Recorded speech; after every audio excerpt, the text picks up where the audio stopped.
Welcome in, dear listeners, to a very special bonus episode of Lee Carvallo's Potting Challenge, a Simpsons gaming podcast that looks at all the highs and lows of the Simpsons tie-in video games, and, unlike little Lisa Simpson, is the answer to the questions you all asked. I'm one of your hosts, Tommy. I'm Derek, here to answer all your questions with, what the hell are you talking about? And today, we're not talking about a game. We're talking about well, I guess we are talking about games in a sense, because we got some questions about games, of course. As makes sense because we're a Simpsons gaming podcast, but we're answering your questions. It's a mailbag episode. It's a Q&A episode. It's an AMA episode. It's just us having some fun. Derek, Are you ready to have some fun? Yeah. If you didn't get my reference, it was specifically to when in Itchy and Scratchy and Poochie, when Homer, that's not his name, Homer, and the voice actor for Itchy and Scratchy are at the convention, and all the nerds are asking really annoying hyper specific questions, and do the hope someone gets fired for that blunder. And one of my favorite responses that I always think of whenever like a dumb nerd asks an annoying question at a convention is just Homer saying, "What the hell are you talking about?" It's a good response, honestly. Yeah. Anytime anyone says anything, it's a perfect response to anything. I've used that as a GIF like on social media before when someone just asks a really confusing, weird, annoying question. Yeah, I love it. And in case people are wondering what I was referencing the very hyper specific. Just kidding. It's a very famous episode, Hurricane Nettie, season 8, episode 8. It's little Lisa Simpson. They answer to the question no one asked. But yes, today we got some questions from some of y'all, and we're really excited to dive into them. Derek, I have a real quick one. Okay. That's not on the list before we jump into the questions, just because we didn't get asked this, and I feel like I want to have this on the record on this episode. Yeah, no one just asked like simple, like, what's your favorite? Every question is like high concept hypotheticals and like, which use your brain, which is happy. It's just funny because like usually you always get at least a couple of people just being like, here's a very simple question that I'm just interested in the answer to. But no, everybody was like, we're only playing on hard mode, actually. Yeah. No, it's perfect. But simple question. And we kind of touched on this on our last episode, but since our last episode happened, there was a bunch of gaming conventions that happened. There was the Summer Games Fest.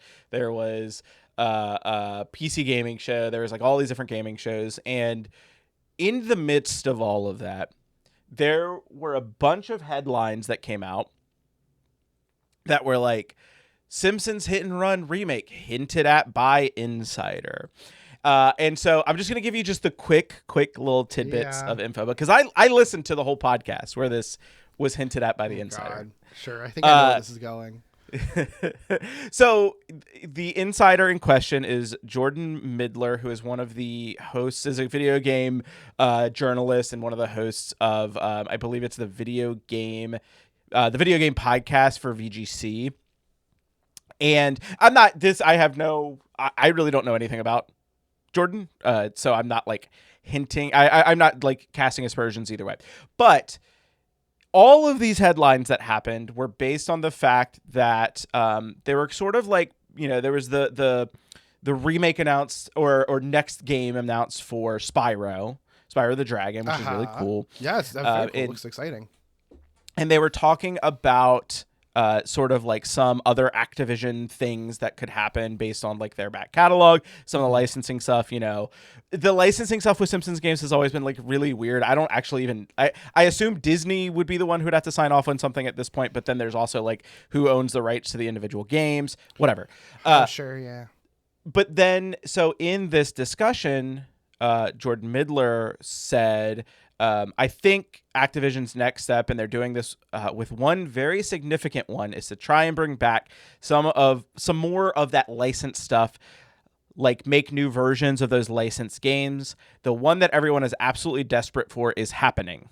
Right, that's the quote that everyone glommed onto.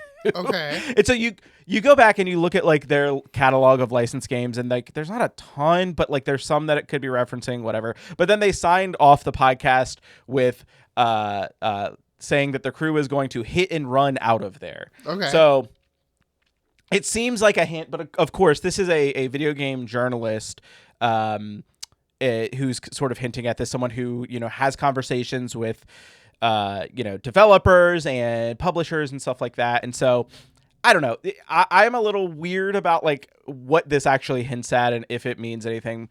Yeah. Regardless of that, if you had to put a percentage on whether or not you thought we got a new Simpsons game in like the next 2 years, right? Because that's pretty much, I think, the only window that we have given the movie. Yeah. What percentage point would you put it at? Oh, I think that's low because they would have had to have been working on that for years. And I imagine something like that would have leaked earlier. So I think that that's a probably low. I mean, I think it's always possible, but it would mean they either kept it very, very secret or rushing it. And I don't know. I just don't see that being high likelihood. So I don't know. I'm going to put that at like 30 to 40% maybe. Of like any game, or like including a hit and run remake? No. I meant specifically a brand new Simpsons game. If you're talking about that's very low. Yeah, that's very low. That might even be more like 10 to 20%. A hit and run 2, I think, is slightly higher, but I still think is kind of low. I think that's more like 40 to 50%. I think the 70 to 80%, I imagine, is just a remaster of the original hit and run. Yeah, I think that I agree with all of that. I honestly don't. We've said before, like, I think if we're gonna get anything, it's gonna be now. It's basically now or never, I feel like. Yeah. And I think that hit and run is the only one that seems to make sense. Although I would say that, like, if you were to do a sequel, I think a sequel to the Simpsons game would be super interesting to me. But I don't think they're gonna, like you said, I don't think a new game is really in the cards. Like, I just don't see that happening. But yeah, anyway, that was out there, so I just feel like that was like news that broke after we recorded our last episode. Yeah, and by news that broke, it's not really news. It's just someone sort of speculating. But also, like, I don't know. I feel like it's the time. It feels like the right time for that because it's a nostalgia baity thing, and all these games are getting, re-released in some ways. So I think like a remaster of that game doesn't seem weird to me at all. And I think it'll happen and probably fly kind of under the radar, and like we'll talk about it and then most people will forget it ever happened, because I feel like that's kind of been the thing that's maybe happening with these types of games anyway, unless they do a full remake, which I don't think they would do.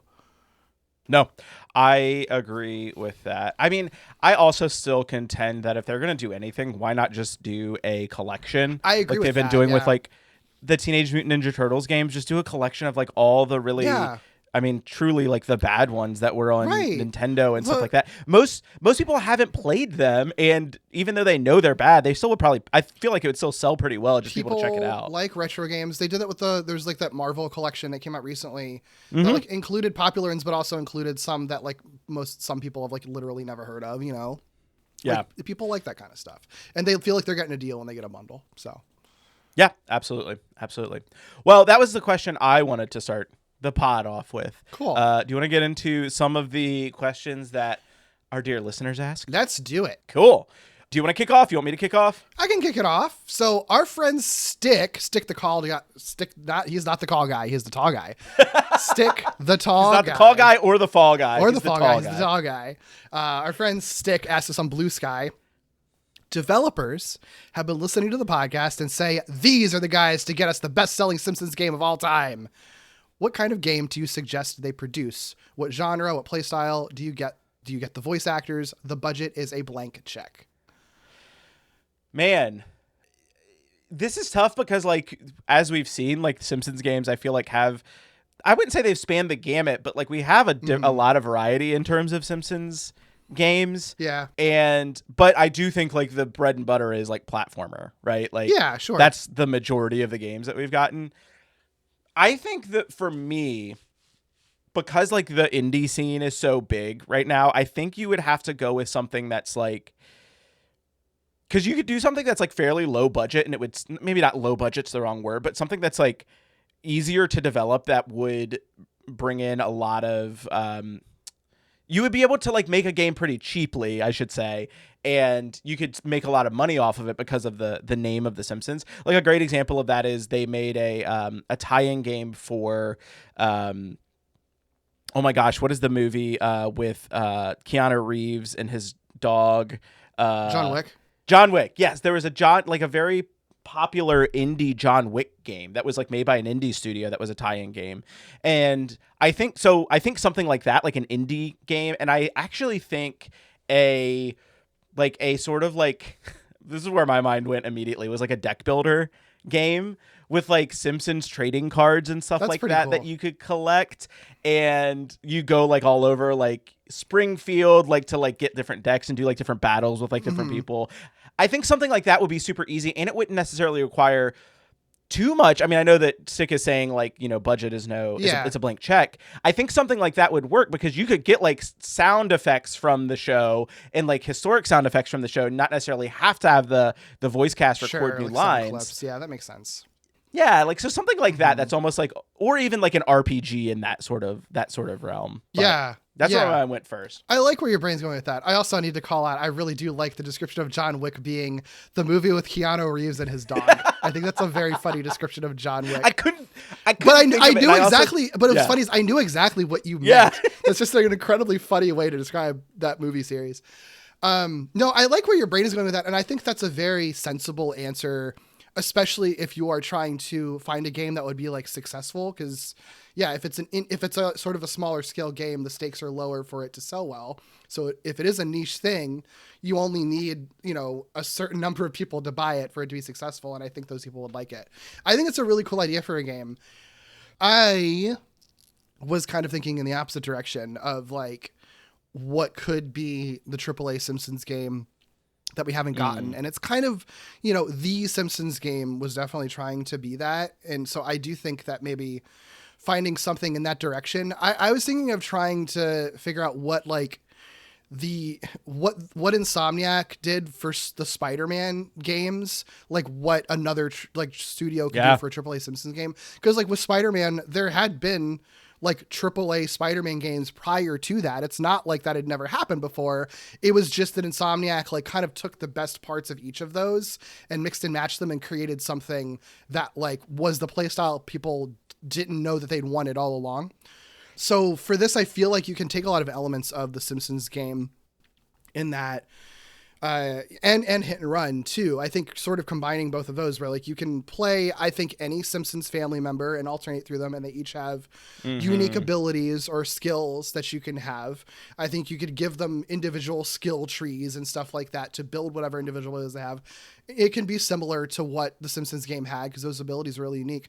I think the big difference that you would need to have with the Simpsons game is that I think no more stories with aliens in them. I don't think we need that anymore. God. I think you actually can just focus on like just really appealing to like people are playing this because they want the game to be funny and they probably want to hear a lot of references to the show. And so I think an easy thing you can do if you still want to keep it a little bit sci-fi for a game, I think you would have your hub world at Springfield. I think you should be able to get in cars and drive around just like hit and run. So your hub world is almost hit and runny and you can maybe do little side quests and mini tasks. But the main story of the game could be something like Professor Frink has an invention that like destabilizes the space-time continuum. So there's different portals around Springfield that you have to find and close. And to close, you have to go through them and get some collectible thing on the other end. And each time portal could take you to just different Simpsons episodes in history that are popular. So I was also thinking of like the Itchy and Scratchy Land mobile game where it's just like, they just did a game out of one episode. Yeah. Every like level can essentially like an open world thing, or you choose, which one you go into, but then you go into that level and it takes you back to a very popular episode. And then they design a really unique level out of that episode. So, Itchy and Scratchy Land would be an easy slam dunk, and it gets to be like an action platformer where you fight a bunch of robots, but then you can also have one that's like a racing, like I think it's Saturdays of Thunder is the name of that episode with the soapbox cars. Oh, yes. You could do a racing game out of that. You could even go weird and do like, the Marge Me Not Proud episode, but it's just Bart playing Bone Storm, and you just play Bone Storm in the game. And then you also play Lee Carvallo's putting challenge in the game, So you can play around with different play styles. I think you could do the Super Mario Odyssey thing where you're also kind of paying homage to the past in a way. So like some of those levels maybe it's not even past episodes. Maybe it is just like a past Simpsons game, or you play it like a retro game or something like that. I think you can have a lot of fun with it, and just kind of embrace that wide history that the Simpsons has, and go harder on what the Simpsons game did good at, but didn't do enough at, which is like, parodying or playing in the realm of different game genres, because the Simpsons has always played in multiple genres. I love that. And I think that's because we literally were talking about how it's just so shocking, like you said, when looking at like the Itchy and Scratchy mobile game, how there hasn't been just more playing with episodes. And that's the perfect way to do that, of like being able to basically do time travel, of like, go into these episodes. And then I also am just thinking about how like you could even do it as like seasons, as opposed to even just like like individual episodes. It could be like you're in season 1 and it's just like, high point, or maybe not high points, but like, but and then you like the art style could potentially change. Like you could even go into like Tracy Ullman shorts, like in the characters you're playing look like, the style from that time. That's a great idea. Yeah. I think that would be really, really cool. Or even like that could be like DLC. You know what I mean? Like like they do the full thing and then it's like they have different skins and stuff like that. Yeah. Oh, I think they should do like in the way that in the Spider-Man games you unlock different Spider-Man suits. I think you unlock different Simpsons skins and costumes and outfits from across the whole history of it. Why not? The thing I always like think about with those is like I think you have like a good idea for that, of like, my thought is always like, with Spider-Man or Wolverine, which is like the one that they're doing now, like how do you, like, what is the play style? Like what is the action like in those games? Because they have to be action games. But like you said, you can do it so that like there's different play styles throughout the games, because that's what these games have been, and it also is playing with genres. So I really like that a lot. Absolutely. Yeah. Sean Pryor on Instagram had a similar question. If you had a chance to just make your own Simpsons game, what would it be? I would pose that as an alternative to the last one. If you have any other types of Simpsons game that you maybe no one else but you would enjoy, what would it be? So I literally thought about this as, and I know that this wasn't what Sean was probably thinking about, but especially because we have like you can make a big budget game from Six's question, but Sean's question, I'm thinking about what if I could make a game right now based on my actual capabilities as a game designer, which is 0. What would I make? And the first thing that came to my mind was like, you could make a MUD, like a multi-user dungeon, like a text-based RPG game. And I actually think like you could do like a text-based Simpsons game where you're exploring Springfield, like, you know what I mean? Like, and plenty of jokes you could pack in there. Yeah, absolutely. Yeah. I think like a text-based game is something that, I mean, I guess the Simpsons kind of sort of, started hitting its stride after, text-based adventures and things like that. But I think a text-based adventure Simpsons game could totally work today. That would be like such a really fun throwback to something that like we don't really get a lot of these days. Yeah, I agree. It's not really, they're not my cup of tea personally, but like I think it would be really cool. And there's a lot of like, ways that you could flex the creativity and the references and the jokes and stuff like that in a text-based game. And that's also something that I think you could explore more of, like that Simpsons style humor in a game like that, because like you're not getting the voice actors, you're not getting like the visuals. And so finding ways to be like sort of like Simpsons-y, dialogue or Simpsons-y narration like within that and being like a little meta would be really fun, I think. I love that. I have a similar one, but a little bit different. A Simpsons visual novel and dating sim. Oh, yes, of course. Why not? I wouldn't be surprised. Why does that not happen? I can't. There's got to be some fan-made ones out there, right? There's got to be some fan-made ones out there, because it wouldn't be hard to do. Because that's a similar thing where like it doesn't have to be fully voice acted. You could just use voice clips and stuff in there. Visual novel or dating sim or both. I think both of those things could work. I think it'd be one of those where it's sort of like a dating sim with like some other elements to it, so you can go about it without necessarily going down romance paths and still have a story unfold. But like, I would love to go on dates with a bunch of people in Springfield, or just like converse with some of them and help them solve problems or whatever, Yeah.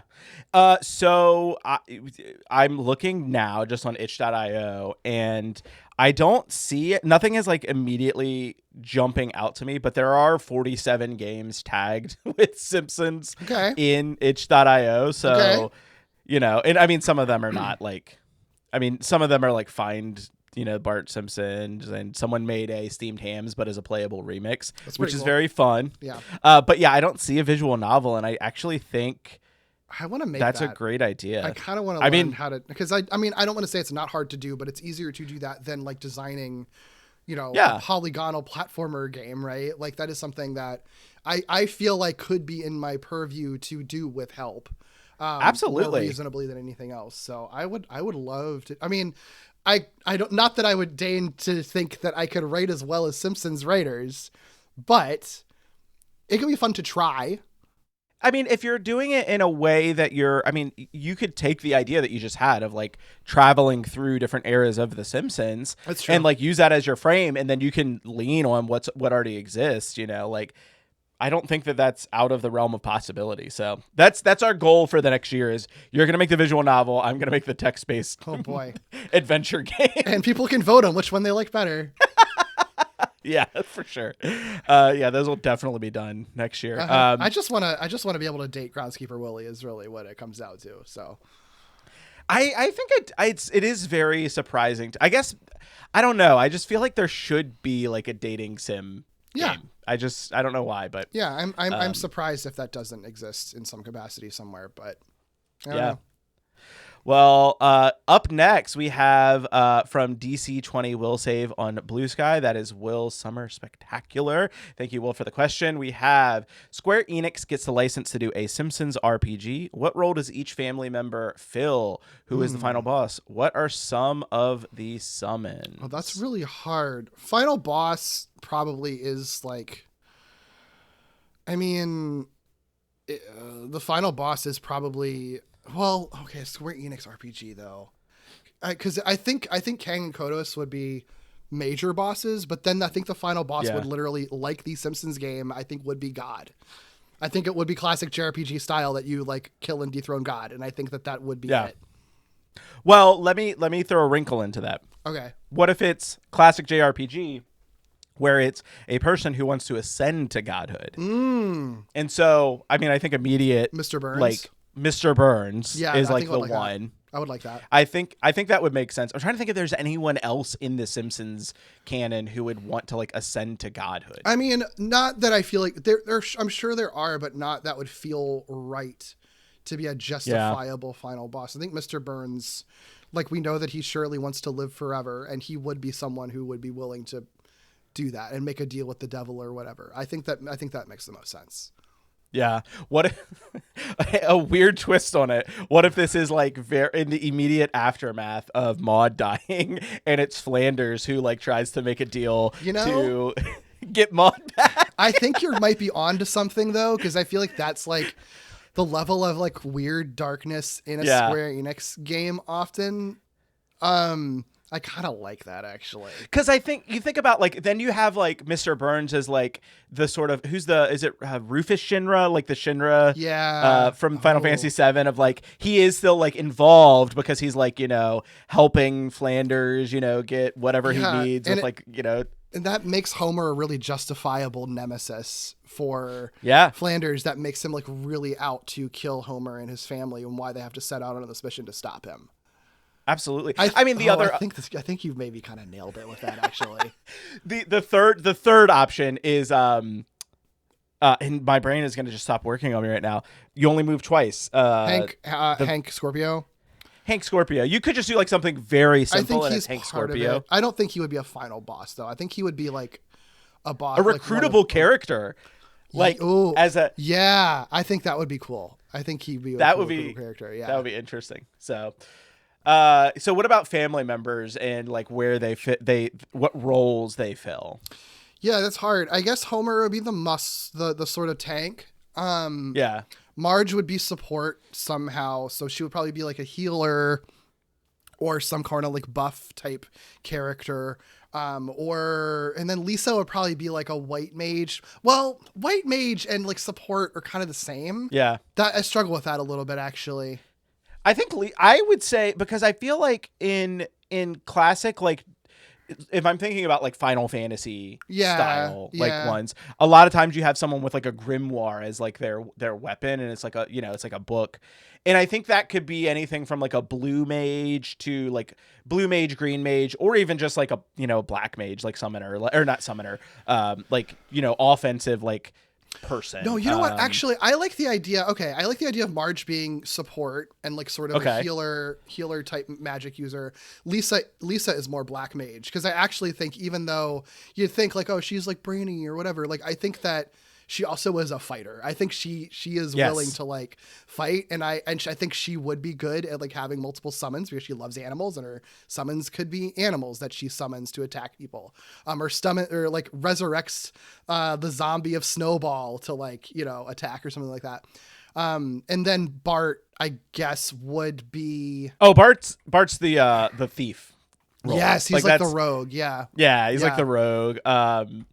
And then you already said Homer. He'd be like a brawler, like berserker kind of thing. I think it'd be funny if Maggie is like, Maggie could be the jack of all trades person, like the Cloud Strife or something, where it's just like Maggie's just good at everything. Like Maggie is just the straight down the middle highest stats for everything.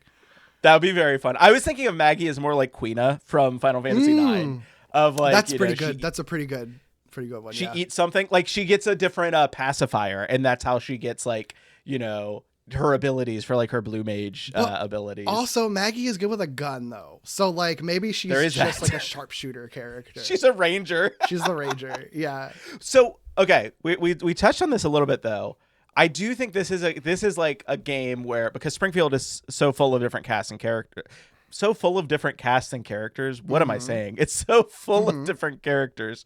I feel like you would have to have a handful of like recruitable characters. And I said Hank Scorpio as a throwaway one, but I think that's like, Hank Scorpio would be like he'll be a late game one, I think.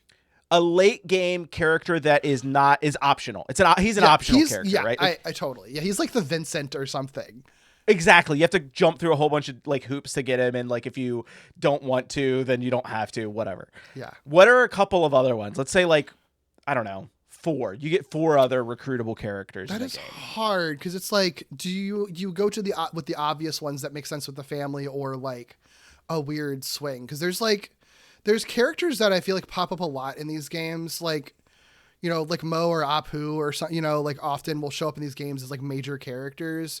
But like, as for who would be interesting though, I mean, I think Grandpa, I know he's another Simpsons family member, but I think Grandpa would be a really fun one that you get at a certain point that you could do something with, because a lot of classic JRPGs will have like your kind of older mentor type character, and you could sort of fill that role. Yeah. He's like the Orin. Yeah. From Final Fantasy X. Yeah. Yeah. I think that would be kind of cool. I think Professor Frank would be a cool one, just to have your scientist guy who's like the kind of tech one that is the integration of technology into like, otherwise magical power sets. Oh gosh, this is really hard though. There's so many good options. I feel like you would have to do Krusty. Like, oh my God, no, that's a good one. I guess it depends on, and I don't know what he would be. I feel like he would have to just be like another like, out there sort of like mage character. Yeah. But a clown also feels like so par for the course for this type of thing too. Absolutely. So here's the thing. It depends on what direction we go for the villain. If the final villain is Flanders, hear me out. What if late game recruitable characters, and maybe they're just in the party for like, they're like they're guest characters, right. Rod and Todd. I like that actually, because then the family can be annoyed at them, but like and then you could do like you could do like a Kate Sith thing where they're standing on top of each other as they fight. Yeah. Man, this is like fanfic in the brewing, but like I kind of want to write the script for the Simpsons JRPG. Like, I want there to be more like women as recruitable characters. Yes, But it's yeah. kind of hard with like Edna Krabappel or something like that. I don't know what she would do though. What about Patty and Selma? Oh my God, no! No, Patty and Selma. Yes, that's it. That is it. That is it. Because they can summon Jub Jub. They can summon Jub Jub. Oh my gosh. Actually, you know what? I actually think one of the ways you could do summons in this game is just other like Springfield characters. So like that's a way to get like a bunch of characters in it. So maybe Krusty isn't an actual recruitable character. Bart can maybe summon Krusty is summoned by Bart or something like that. That's better. Yeah, I like that. But yeah, and then I'm just trying to think of like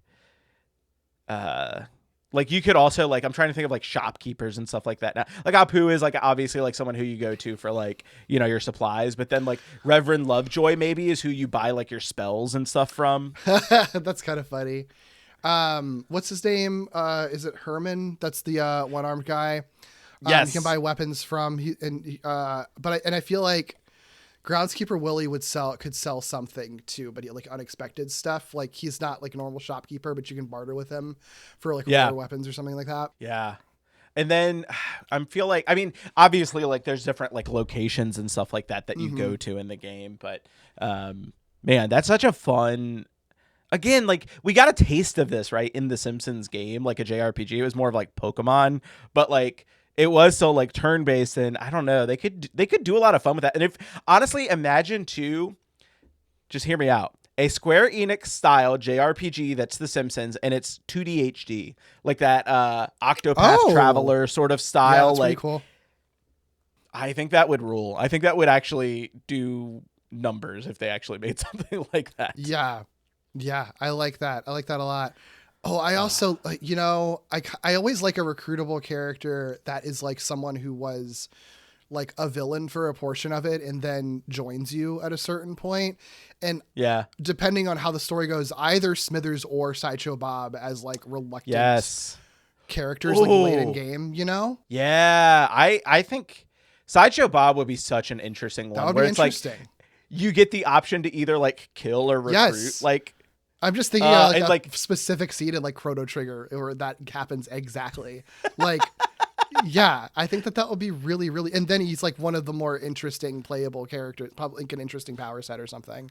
Yeah. Yeah. Like you can do, I mean, I feel like that happens a lot in RPGs where it's like, you know, and like I also think this is the type of game too, where like, I think about other elements from video games, like the Marvel fighting games where like depending on who or maybe it's not the Marvel fighting games, but like Marvel Ultimate Alliance where like depending on your team configuration you get like benefits and stuff. Oh, that's a good call. I like that. Depending on like your team structure, like if it's a Simpsons family, it's like it gives you like a bonus to like, you know, whatever your main stats are. But then if it's like Bart, Sideshow Bob, you know, maybe another villain that's like a recruitable character and it's like the Rogues Gallery or something and you get like, you know, your bonus to like stealing and stuff. I don't know. There's like a lot of things you can do with that, especially if it was actually expanded out and you have a much larger roster of recruitable characters. Yeah. I think you could do like a lot of really fun stuff with that. It's like a Chrono Cross thing where they have 45 characters you could recruit into your party. Why not? I mean, there's so many characters. Yeah, absolutely. And again, like that's something that you could do and not necessarily need voice acting. So like this is a game that they could actually like, you know, make nowadays and not have to like pay the voice actors like a ton of money for. So I think it should be more you can have 4 characters in your party too, not 3.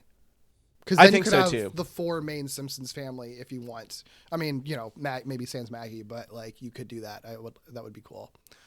Maybe Maggie's an equipment. Maggie's an equipment. She's like a boost. So that way, she can be on like any character, and that way she's always there. But that kind of rules, actually. Yeah. Yeah, but anyway, that was a great really question. Great question. I could like hypothesize about this all freaking day. Yeah. Let's talk about non-Simpsons games briefly. So Dave Davenport at Dogs Punk on Instagram asked, curious if you're going to do the Futurama PS2 game or if you have already. I would say put a pin in that for later, Dave. Keep an eye out for the future. Yeah. Definitely keep an eye out. Yeah. It's funny. We got a lot of questions about stuff about like, what if you did this? And like, what about this in the future? And it's all stuff that we've talked about. So not like talked about on the pod. That wasn't like a call out. Like it's just stuff that like you and I have talked about off pod of like we could do this. So I like that other people are thinking about it as well, because it means that people are interested in that. And I will say, I texted you this the other day. I looked up the price of that Futurama game, and it's like $200 now. Like, stupid. It's absurd. Like, I don't, and maybe it was just where I was looking for it at, but like, no, I'm looking at it now. Futurama 2003 Microsoft, new $750 on eBay. Let's see. And there's open no box way, version. There's no way you can get that digitally anywhere without emulating it, right? Yeah. Oh, I'm sure. No. Well, I shouldn't say that, but I have to imagine you can't. But yeah, it's like 100. Like most versions of it are like over $100, and yeah, just really annoying. It's wild. But anyway, yeah, like Derek said, put a pin in that and keep your eyes and ears peeled. I don't know. Speaking of other games, Josh from Not Another 2001 Movie Podcast, who was also on our Simpsons movie episode, asks, y'all given any thought to other licensed title gaming marathons? A few out there could be ripe for another multi-year pods. I mean, right now. Yeah, definitely not right now. I mean, I will say, like, I really found doing this that I was surprised at how interested I was at just like tie-in stuff. Sure. Like, I don't know why, but it was just like, apparently that was like a like sort of latent curiosity. Yeah. And doing this, I was like, oh wow, this is like kind of fun to just see like how something gets translated from one thing to another. So I'm definitely interested in like other like tie-in game franchises. I'm not promising like another podcast about it. I do think the interesting thing about specifically tie-in games is like, it's kind of like what we discovered a lot on Walloping Websnappers, where we were looking at Spider-Man cartoons, and it's like we basically have been able to look at the whole history of television, animation in general, and the way that comic book characters are adapted and treated all at the same time, just through the lens of just one character who's existed for a long time and had a lot of adaptations. And similarly with this, using The Simpsons, we were able to use it as kind of a lens to see the evolution of the history of video games, because they were there so early in console gaming and continued to so late and went through so many iterations, and the games are so wildly different. And also you got to see like how approaches to licensed games changed. And I do think that there is something special about doing that with a property, because you basically have this one constant that exists outside of video games but touches video games, you know? So the way that it interacts with, like, it wouldn't be the same experience as if you're like, we're just going to look at all the Lara Croft games, or we're just going to look at all, you know, we have the Mario podcast on our Collective Super Mario Moment, right? That's a very different sort of experience than what we have, because Mario was a game first character. Everything is coming from those games. The Simpsons aren't necessarily going to be like innovating on the video game industry, because they're just responding to trends in video games to, you know, just be a supplement to a bigger franchise. And that just means that it's just going to be a different way to look at things. So all of that's to say, I do think it's an interesting way to approach a video game history podcast. Yeah, I agree with all of that. And I think that like the thing that was, because when we first kind of set out to do this, it was kind of like, there's not going to be a lot to talk about with these early games. And honestly, there turned out to be more to talk about, I think, than we're expecting, right? Like, there's so, like, with some of the games, it's like, okay, like, obviously this is clearly a, you know, not a great game, and they just kind of, you know, put it together pretty quickly. But I will say that, like, I think my mindset about, like, even those early games has changed quite a bit because of how we were able to, like, look at how it fits in with the show at the time too. And so I don't know, I think that they're really, not to like just boil it down to this all the time, but there really isn't anything like The Simpsons that lends itself to that sort of like that breadth of history. You know what I mean? Like, Yeah, for sure. The Simpsons has at this point been on television for as long as we've been alive. These games have been around for like almost as close to that. You know, obviously they stopped making them, but so it really is a very special thing. Yeah. And I think that like it really did provide like, I mean, there was almost like a Forrest Gump, like, you know, going through history, like with these, like, you know, being able to like go through different periods of time. But, Yeah, that said, we were composited into moments Yeah. in Simpsons history as we were doing this podcast. Exactly. Go back and rewatch those episodes. We're both in there. That said, I mean, I do have interest in, you know, like various licensed games. I think a fun one that's like popped into my head that I would love to explore a little bit deeper are the sort of like Cartoon Network or Nickelodeon tie-in games. That's interesting. And I say like those like as a broad category because like I mean, you could say like all of the Adventure Time games, but like there's not as quite as many of like those as there would be like Simpsons games. At least I don't think there are. But like there were like, I think there was like an Ed and Eddie video game at some point. Like you have games that are like, it's a bunch of SpongeBob games. Dexter's Lab had a couple of video games too. Dexter's Lab. And so just like seeing how those like worked in a similar way that we did with like The Simpsons, I think would be kind of fascinating because it's like, that's like a much different era of like animation to begin with. Yeah. And those, like a lot of the times you'll have one game for an entire show. It's pretty cool. And so how that like sort of like represents that show, but then jumping to like the next one, I think would be really interesting to look at. Yeah, that would be cool too. Cause then you get to talk about a lot of different and like revisit a lot of different TV shows. Yeah. From history too. It would be weirdly like maybe more work though, because not only because you're also like every episode it's like dealing with a completely different property that you have to kind of be caught up on and everything. But it's a really neat idea and way to look back on that era of animation. Yeah. I mean, I'll be honest. I like said that and I don't even know how many of those games are. I said there was an Ed and Eddie game. I don't know if there was I think there was an Ed and Eddie game. I feel like I remember that, but either way, like there's so many just different, you know, and then, I mean, they even kept, that's the thing about that of like Nickelodeon and Cartoon Network, more Nickelodeon than Cartoon Network. There are more recent titles too. Like there was the All-Star Brawl game. You know what I mean? Like, yeah, sure. So like, I don't know that, like, I feel like there's something interesting there. I think that would be one that I would be interested in. Again, not promising like a podcast, but if I was to just do like the research on my own for those, I think that would be kind of fun. But yeah, it's an interesting idea. Yeah. Would you ever do Power Rangers? Play through all the Power Rangers games? Yeah, I mean, that's not a terrible idea. I think like there's fewer of them than you would. Well, no, that's not true. Actually, there are quite a few of them now that I think about it. That actually, I don't have anything against that idea. Like, I don't think any of them are as abysmally bad as some of these Simpsons games that we covered, but few of them are like transcendently good either. You know, that's the only downside. I think it's pretty straight down the middle. Like Power Ranger games tend to be like, okay, most of the time. You know, a couple of recent things that they've done have been pretty good, pretty decent.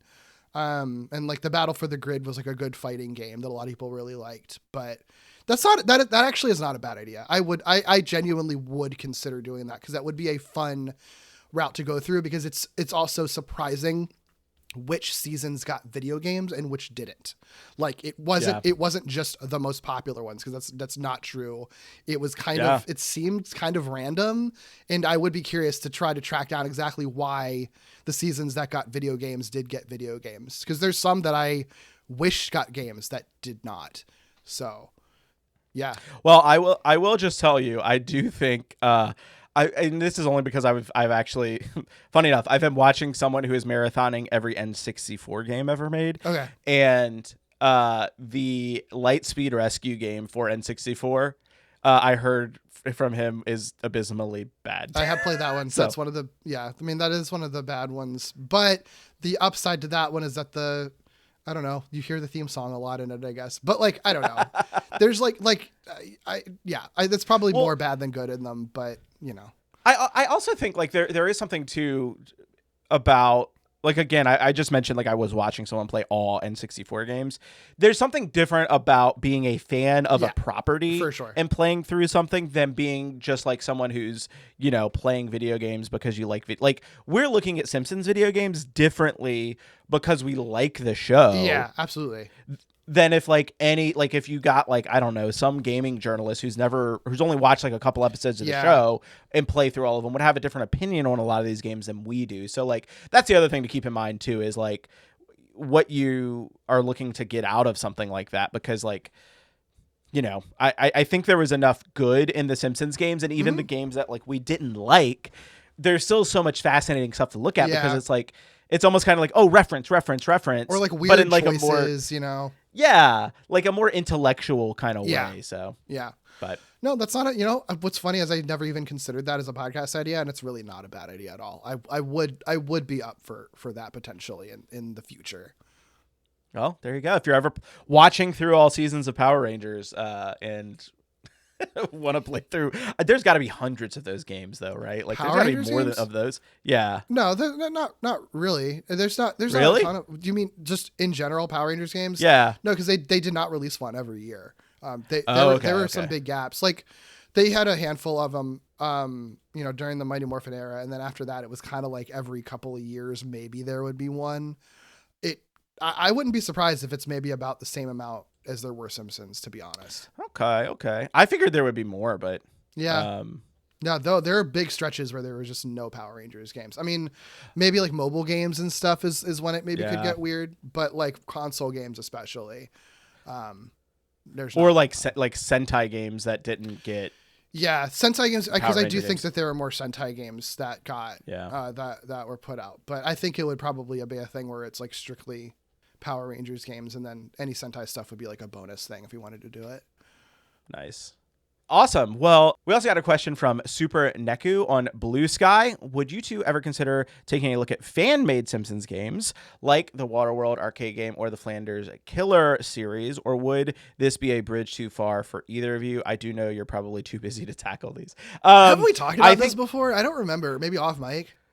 I think we've talked about it off mic. I think potentially similar to the question from Dave Davenport. Maybe put a pin in that one. But yeah, I mean, I think like there's too many of them for us to ever play all of them. But there's some that we probably should, though. But there's a couple that like I have earmarked as like really fun bonus ones that have potential. Yeah. So for sure. I think there's, you know, there's some really interesting ones out there. Like I said, I was just on the itch.io list of like just tagged with Simpsons, and that's just like only scratching the surface. I honestly, I'm not as familiar with the Flanders Killer I'm not either. game. I have seen a lot of like Bart horror games, or at least a handful. And then like, there's a game called Eggs for Bart that I've heard a decent bit about, and I see pop up quite a bit when talking about fan-made Simpsons games. For some reason, I mean, there's always like horror games. There's a lot of just like garbage ones too that are just like, you know, I mean, there's Flash Simpsons games that go way, way back. We would, you know, probably not be able to do those, but you have so many people have made Lee Carvallo's putting challenge. There's a Lee Carvallo's putting challenge 2. There's a Bone Storm game. Like there's a lot out there that are, you know, like I think there's a world in which you could combine a couple of them into like an episode and just talk about like a few of them. And then there's some really interesting ones out there too, like My Dinner with Andre.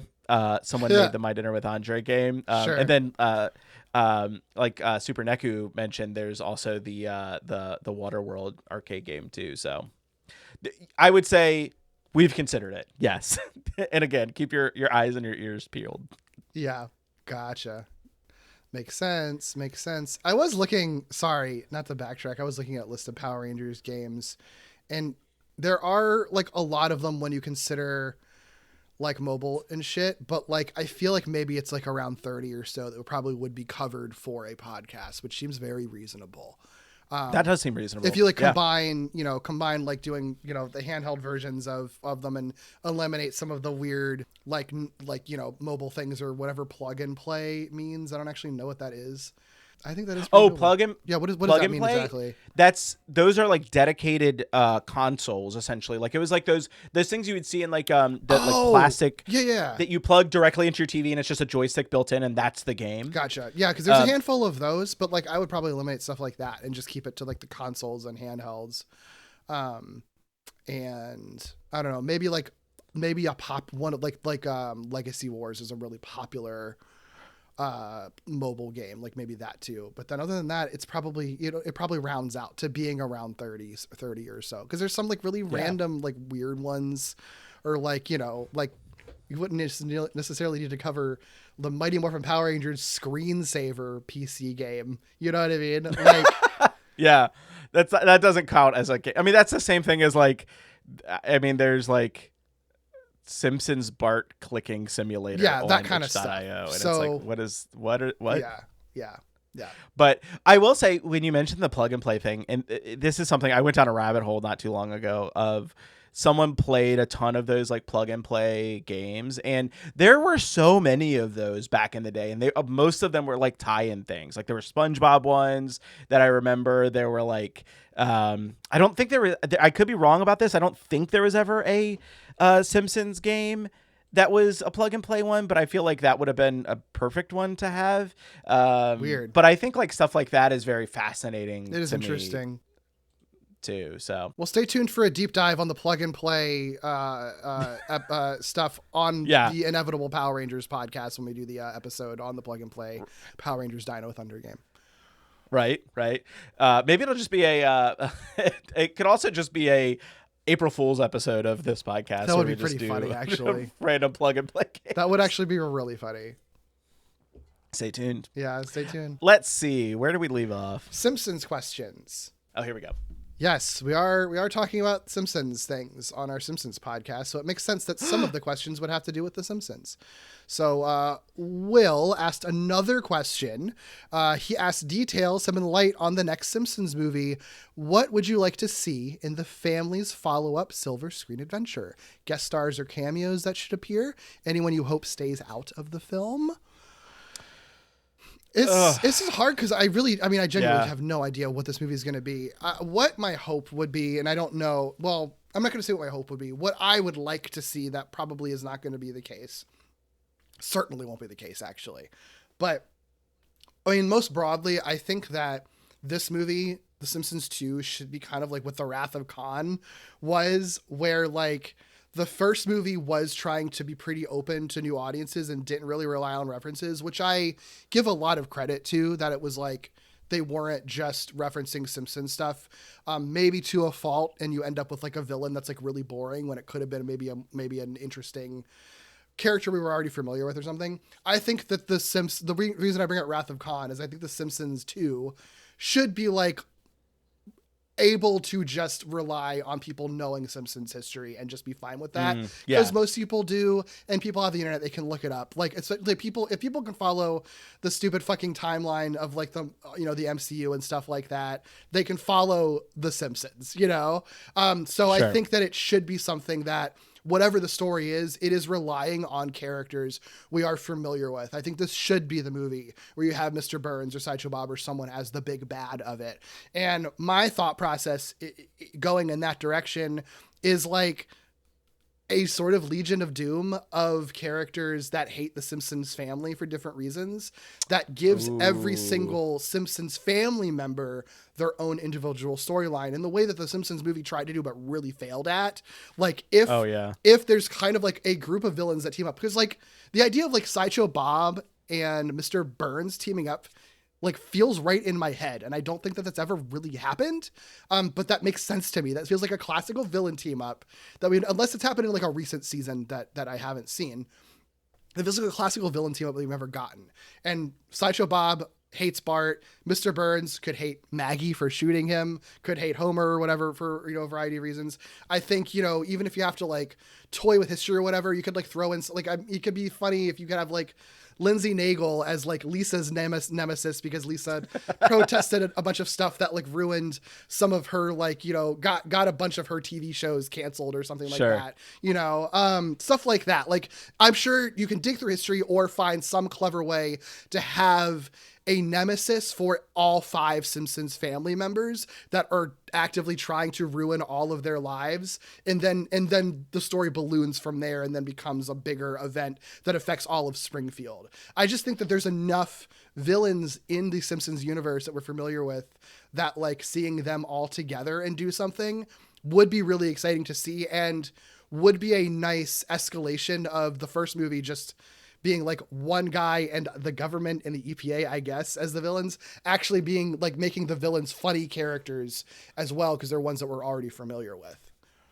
Yeah, I like that idea a lot. And I think it also, I mean, it potentially solves maybe not an issue that I have with the first movie, because it was fine, but like I think you have to keep the movie much more grounded in Springfield. Yeah, I do. Than the first movie did. Mm-hmm. I think that's a big thing. Like for me, like I don't know if I could really think of like guest stars or cameos that should appear, but like I think Springfield, it needs to be like more in Springfield than the first movie. Give like, all the Springfieldians stuff to do in the movie or like little bits and stuff like that. I think you could even, I mean, like, not to play the video game card because we're the video game podcast, but like you can do some video game structure where the Simpsons family, whatever the crisis ultimately ends up being, they have to go to different people or different points in Springfield to do different tasks to then go to the next thing to eventually get to the big bads. You know what I mean? And like it can be like a series of fun little vignettes around Springfield that's still in service of the larger plot. Let me ask this, and I don't know that I know the answer to this,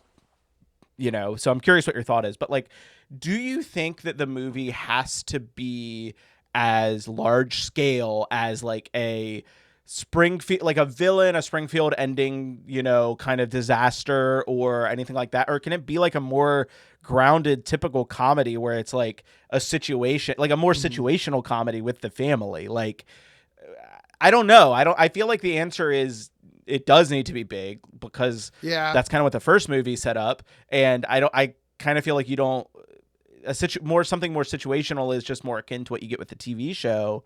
But I also just like, I felt like I had to ask that question because it's like, for some reason, my mind immediately goes to like, yes, it has to be like they're saving the world. Well, in every pitch they've ever had for a Simpsons movie has been something that's been like sort of big or weird. Like even Camp Krusty, I know that wasn't them saving the world, but the idea of like Bart and Lisa are trapped in like this, like, you know, hellish camp or whatever is still like an escalation of a usual sitcom premise.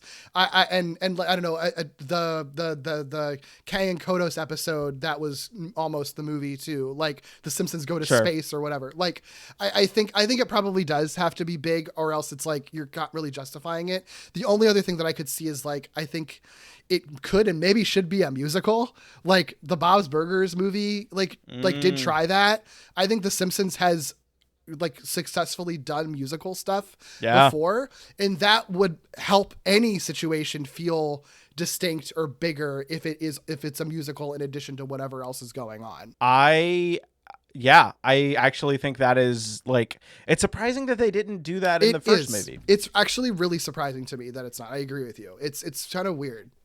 I feel like they probably were just like, okay, this is a movie and like it has to be accessible to everyone, and like musicals are like, you know, a lot of people don't like musicals, but I don't know. I feel like, I mean, I think at least one musical number like is required. And I just think about like with both Simpsons and Futurama, anytime they ever do musical stuff, it always is like works and is like some of the best stuff that they've done.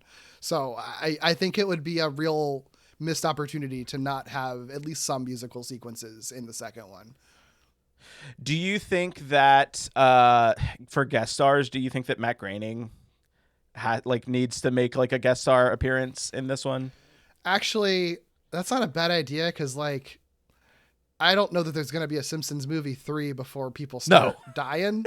So get your cameo, get like your big cameo, especially if they kind of make this like, you know, it's not literally the grand finale because the show's going to keep going, you know, for longer, but treat it like it could be a grand finale for the show. And I think a Matt Groening cameo would work for that. I think cameos from multiple people involved in the show could be fun. Yeah. I think that, like, honestly, I think if they did like a cameo that was like the voice actors as themselves too, somehow That would be kind of cute. Yeah, that would be that would cute. be kind of fun. I kind of feel like I'd only want guest stars if it's a guest star playing a major character, not just like, hello, I'm Tom Hanks, or it's a guest star that's someone who like made a big mark on the show. That's a guest star that people love historically. Like I can't think of someone who's alive because my brain obviously goes to like Phil Hartman. It couldn't be him, but also Leonard Nimoy, like he's dead, but I'm thinking that kind of caliber where it's just like a guest star that showed up a couple of times that everyone's like, they were a good Simpsons guest star. I mean, Danny DeVito. Oh, sure. Yeah. That'd be a good one. People would love to see him back. He could be part of the Legion of Doom. He could be Homer's nemesis. I when you were saying that, I was like, that's feels like an obvious one. Yeah, it's a good one. Could, yeah, I mean, I agree with that. I don't think there should be any. I don't want them to do what they did with the first movie, like you said, where it's just like the government is now after them. Like there's so many established Simpsons characters. Like you don't really need to rely. And like I know it's kind of like, and we've seen this a lot in the video games, right? Like of like Burns being the villain or like whatever. But like it's kind of a trope for a reason. Like why not use it for like your movie? Like they're good villains. It just makes sense. Right. So, mm-hmm. I love the idea of a Legion of Doom kind of thing of like Simpsons antagonists. That would be really fun. Mr. Burns, Sideshow Bob, Herb. Who else should be on that Legion of Doom? I don't know why. I know Lindsay Naegle doesn't have like personal like hatred towards the Simpsons usually, but I like her as a presence on Legion of Doom personality wise and for representing like the evils of the television industry and in Hollywood. I think that would be a good addition, and they could just right around giving her a reason to hate the Simpsons. I think. I don't know if you're gonna get one for every character because that might be hard. That would be kind of hard. Yeah. But that's like 4 characters right there. That might be enough. That's true. That is true. I mean, I mean, honestly, you get Maggie's nemesis, the baby. Like that would be kind of funny. Like I forget the baby's name. That's pretty funny. Yeah. But that would be very funny. But yeah, I mean, I don't know who's left out from that list. Marge.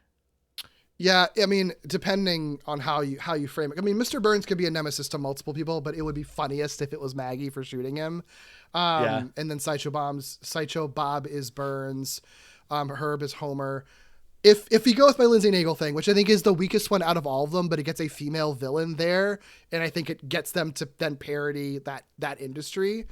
She could be slatted for whoever it needs to be. So maybe actually it is Marge, because Marge has protested like TV shows and cartoons and things she didn't agree with. So that could be a good one. It's sort of like, oh, I hate moms who complain about my stuff on my network, And it's not like, I mean, it's not unheard of for them to set up the justification in the first act of the movie. Exactly. Either. So I think that would be fine. Yeah. I don't know who. Then in that case, I don't know who Lisa's nemesis would be. But there's plenty of people that her environmentalism would get in the way of. Yeah. That's a good question. I can't think of anybody I hope stays out of the film. Yeah. Nothing comes to mind other than people who I don't think would be involved with it anyway. Yeah. So, or like weird like instantly dated guest cameos or something like that. But the first movie kind of avoided that, so I feel like the second one probably will too. Yeah, I think they would be pretty smart about that. So. Yeah. Our next question comes from our pal David. That's D Muma on Blue Sky. David asks, "What's a character from the back bench who deserves time to shine as a playable character in a Simpsons minigame? Maud's t-shirt dodging, Sherry and Terry's magical mystery mall, Lenny and Carl's RPG." And then there was a reply from Husky Synthwo Power Fist. That's Synthwo on Blue Sky, which it's Husky said Doris's lunchroom dash, which is very funny. I mean, y'all kind of gave the good answers, honestly. I mean, love Maud's t-shirt dodging. That's so upsetting. I'm surprised that's not actually, you know what? I bet that's on like the Flash site. I bet someone made that as a Flash game at some point. Yeah, that's an easy one. An early era, Flash game. Yeah. I mean, I think that here's what I'll say. Like this is like just kind of like off the cuff, like real answer is that like I think Lisa and Marge, unfortunately, have not gotten as much time to shine in the Simpsons video Just games, generally, period. yeah. Mm-hmm. So, like, I would love to see them have their own time to shine out of the main, cast. Man, guest star or not guest stars, but like other folks in Springfield. It's a tough one. Skinner. I think Skinner could be a fun one. I don't know how you would maneuver that, but I mean, it could be some sort of Vietnam flashback for him. Oh God. Yes, it could. I was thinking of, or like something in the school or something, like you have to like find like the truants or something. Sure. I don't know. That sounds real fun, doesn't it? Yeah. Oh, Groundskeeper Willie. That's the one. Yeah. Groundskeeper Willie has gotten like very little playtime, I feel like, in the games. And I feel like there's a ton you could do with Groundskeeper Willie. I mean, he's like, he's the grease up Scotsman. There's like something you could do with that. Solid a garden simulator thing too. That would be fun too. Yeah. Oh, you could have like a Plants vs Zombies somehow, but it's good. It's Willie. I don't know what it would be like versus, but yeah. But I'm also thinking of like with the grease up Scotsman, if in the like what is it? What are those things called? The air vents that he's like crawling around in. That's pretty good. If it's like a solid Snake style like espionage, like those tunnels and stuff like that. I don't know. I like that. That would be very fun. Yeah. I also was thinking about this question in terms of like Simpsons episodes that they've done, and I think when they have the Simpsons spinoff showcase, there's some really fun things that they do with characters in that I think you could do something fun with, like Chief Wiggum having his like procedural, like you could do like a procedural sort of like game with Chief Wiggum. I think that would be a pretty fun one. Yeah, that would be pretty good. I'm struggling with this one though. Yeah. Yeah, because I'm also trying to think of like what are like types of games too. Like, you know what I mean? Like, I think that would, or types of like play that you could have. I think that's another pretty important thing. Yeah. I mean, like, I know that Ken and Kodos show up in games a lot as villains, but like getting to just play as them in like a Space Invaders game or something would be fun. That would be kind of fun. Some sort of Patty and Selma MacGyver type mini game. You have to like collect a bunch of items to build something to like disarm a bomb. That would be very fun. I mean, that works as a mini game. Like, truly is like just like a really quick thing that you have to do. That would, you know what? This makes me think of a very interesting Simpsons game. Would be a game where you don't play as any of the main Simpsons family members. It's just outside characters. That would be cool. There's plenty of them that are also very popular and distinct, so why not? Yeah. Like, I know that like that would never happen because you like literally can't do that. Like, you know what I mean? Like, you can't make The Simpsons game and not have The Simpsons family in it. They did with Krusty though. The which one was that? Which was You're the right, puzzle game? The Lemmings puzzle? Krusty Super Funhouse. Yeah, they did do that one time. So I don't know how well that worked out for him, but yeah. But I mean, but even like Bart's on the cover, but that's true. He is Dr. Hibbert or Dr. Nick, like Dr. Mario style game. Ooh, that would be fun. Or not Mortuary Assistant is the game that came to mind, but that's not the one I'm thinking of. There's like a game that's like you're like. It's more like humorous, like where you're like sawing into people and like doing operations. It's like, oh my God. I think it's close to like a friend slap game. Like you could do that as like a Simpsons. That's another style of game that they could do with the Simpsons. It's just like a friend slap game where you're like exploring around Springfield and I don't know. Anyway, that's going off the subject. This is a really tough question. I don't know why it's so tough, but it really is. Well, because I feel like the Millhouse. No, Millhouse could be something, or comic book guy. There's stuff you could do with that somehow. I think the tough part is just thinking of like what scenario to like put them in. Yeah. That's related to like what they like their character, but like I really do think also part of it is that y'all already had I know the really good ones. Mod's t-shirt dodging. Like, how are we supposed to top that? Like, what are you talking about? Lenny and Carl RPG is just like, yeah, I mean, Yeah. of course I would love that. Yeah. Right. So, Right. So I don't know. You kind of stole all the good ones from us before we could answer, guys. yeah. Dorse. Yeah. Dorse's lunchroom dash. Yeah. It's like, This is not the same thing, but you could kind of maybe make it into this, but like, I think you could get more playable characters if you did a Simpsons kart racer, which I think would actually be, this is going back to like one of the original questions of like types of Simpsons games. There hasn't been a Simpsons kart racer, and I feel like that would make total sense. That is really especially surprising. Because we've had Road Rage, we've had Hit and Run, like there's a lot of driving games, but like the fact that we haven't gotten like a kart racer kind of game, I think we should have that, and it makes me sad that we don't actually have it. That's a real bummer. I agree with you. That is a real missed opportunity.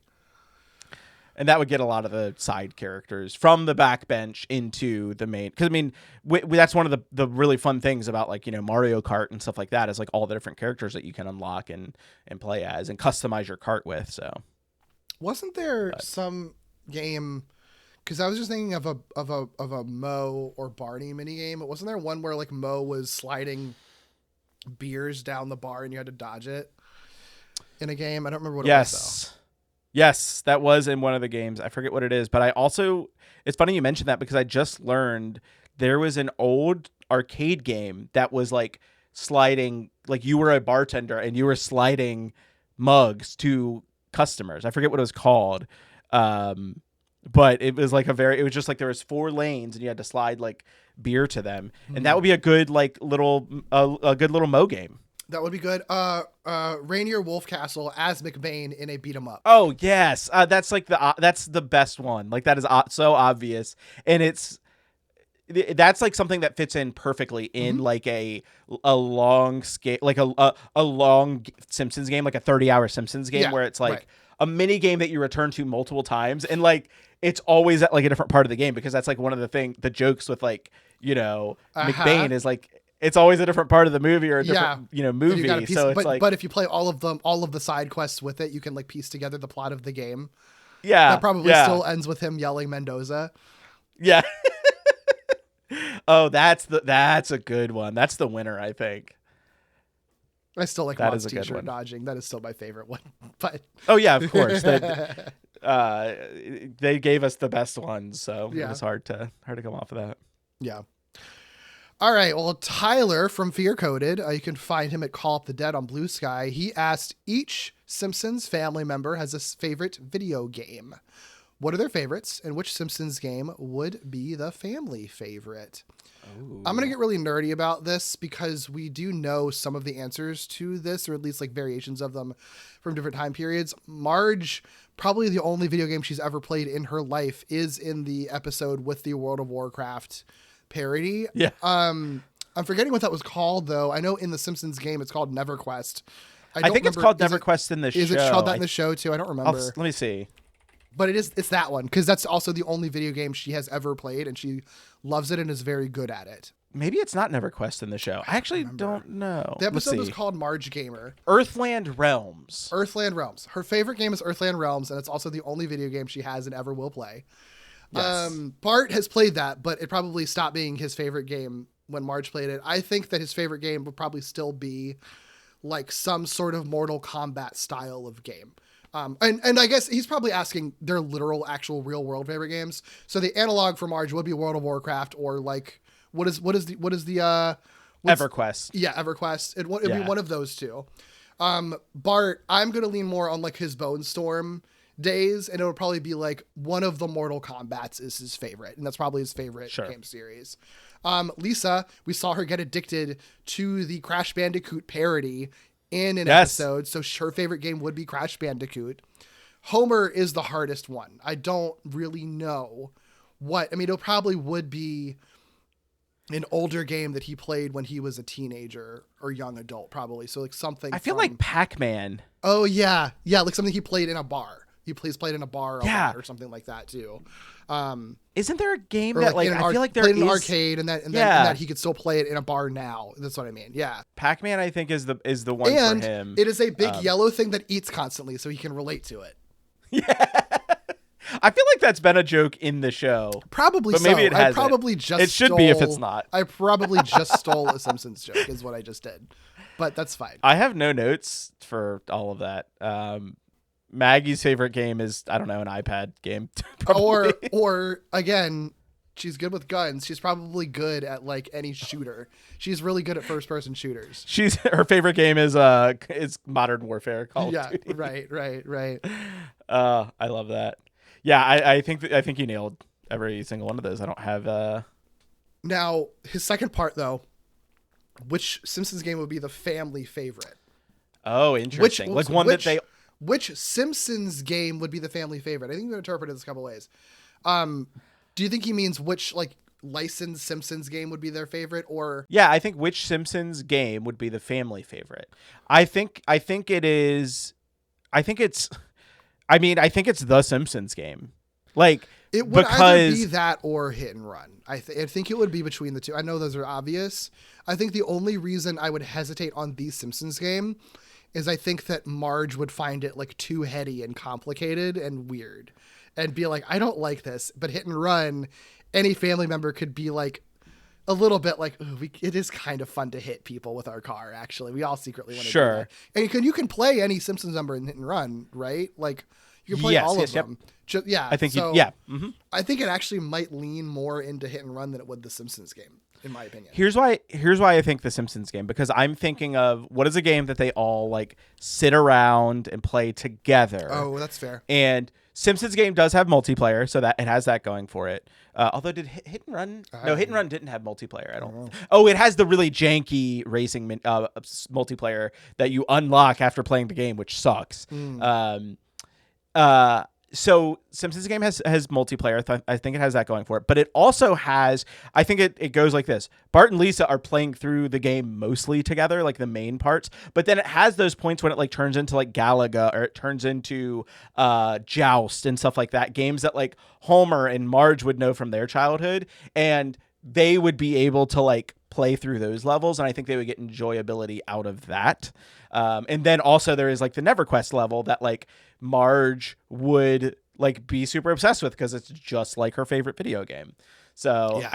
I don't know. I think you're right. It's between the two of those, but I actually think that if they're sitting together as a family and playing it, I think the Simpsons game would be the one they would go for. Power of multiplayer. Yeah. Power of good multiplayer. Yeah. That's good. Makes sense. Yeah, absolutely. That was a really good question, Tyler. I really like that a lot. I like thinking about that too. And if the question is not, just to round it out, if the question is not what is their favorite Simpsons game as a family, just the general favorite game as a family, I mean, I hate to like say something so like simple, but like I feel like Mario Party. I was thinking the same thing though. I think that makes like sense. It's got to be Mario Party. I think just one that all families can get. And Marge would be like weirdly good at it. Yeah, she would always get the lucky die roll, and she gets the pity stars and ends up winning in the end. Good question, Tyler. Our next question comes from Breadney on Blue Sky.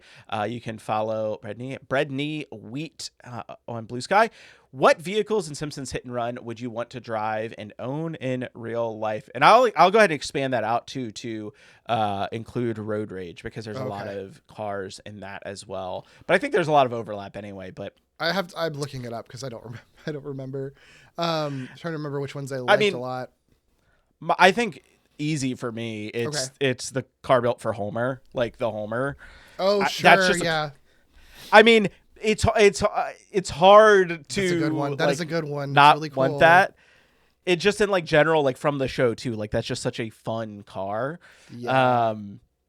I think that car also handles really well in the game. It's like my favorite one to drive around once you unlock it. It's also like in Road Rage, it's like I think the final one that you unlock as like the special car. So like there is something special about it. And I just think it's Yeah. a fun looking car. I would if they built a car that looked like that in real life, I would try to buy it. I think it looks cool as hell. It's really cool. I like that answer. I might actually co-sign that. I do like Lisa's Malibu Stacy car. I think it's like a cool looking car, and I liked how that one drove as well. But God, I do think the Homer maybe is the one though. It's really hard to combat with that, honestly. It's a fun one. It's a fun one to drive around. I mean, there's some other like I mean, I don't know. I couldn't ever see myself driving around like the Canyon Arrow, even though it's a like I like driving it. I was thinking in of the that game. too. I like the Canyon Arrow, but I'm like, that's not a car that I would ever drive in real life at all. Yeah. There is the flying car, Professor Frink's flying car. That would obviously be a fun one too. Yeah. Or the hover bike. Ooh, yeah. Also, there are those cars in Road Rage and like the Halloween level and like the Treehouse of Horror where it's just like a broom and like bone cars and stuff like that. I think those would be really fun too. Bone car would be pretty cool, yeah. Gotta have a bone car at some point in my life. Yeah. I like that question. Yeah, I like that question too. Like that question a lot. Yeah. Hamish Steele, our friend, wrote, which Simpson would work best in Super Smash Brothers, and what would some of the moves, Final Smash, and stage be? So I have a thought for this, but I'm gonna let you go first because mine is pretty. Oh, no. Mine is like don't make me go first because I don't have an answer yet. Okay, well then I'll go first. The reason I wanted you to go first is that my answer is I think you could do something like the Pokemon trainer and you get to play as the entire Simpsons family in like a single match. That was like my first thought was it was like instead of like having it be each of them individual characters, it's one character and it like again like you play it's kind of like I don't know how it would work like because Pokemon trainer makes sense because it throws out Pokeballs and like the other Pokemon come out. But I don't know, like maybe it's like it doesn't matter. It doesn't have to make sense. But like that's what it is. It's like you switch off from the characters at various different points in the match. In the final Smash, God, I don't know. It would have to be a play on like it would have to be a play on like a couch gag. I feel like somehow the final Smash is that is what it is. It's a couch gag. The final Smash is like all of the characters like the couch drops down in the middle of the stage and it's all the characters running out and it just does damage to anyone in the way. That's great. I think you really nailed it. That's what it is. That's good. The couch gag final Smash rules. What's the stage? Did you say what the stage would be? I didn't say the stage. I think the stage should be it's tough. I mean, I think you could have like multiple. Obviously, you could have multiple stages. We saw that with Simpsons wrestling. I think the stage would have to just be the Simpsons home, and they could do it kind of like, is it the WarioWare stage where it's like there's a stage in Smash Bros where it's like you're in like a room and it's smaller. I think you could do it like that, and it like travels around like different rooms in the Simpsons house somehow. That'd be cool. Oh yeah, that'd be really cool. Like, and you got to see different or it's, and I know not a lot of people like these, but there are the stages where it's not like the platform, and like it has the fall off, but it's like, I think it's the Sonic stages like this and like one of the Mario stages where it's like, you just have like it's moving throughout the whole entire time you're playing. And it's like, sometimes you'll have like different obstacles that'll show up and it's just going around the whole Simpsons house or maybe even like around Springfield. I'm trying. What is the corollary to that? What are those stages called in Smash Bros? I do not know. I am not sure. It's like I don't even know how to like describe it very well, but like there are stages where it's like again, it's not like you have like just the platform and you risk falling off. It's like it's a side scroller. That's the word I'm looking for. It's like a side scroller and it's moving through different stuff throughout one of the side scrolling stages. And so then the stage either moves through their house or it moves if you do like it on small scale or it moves through Springfield. Yeah, that's really cool. I like that idea a lot. That feels like a very like slam dunk kind of fully formed one. Yeah.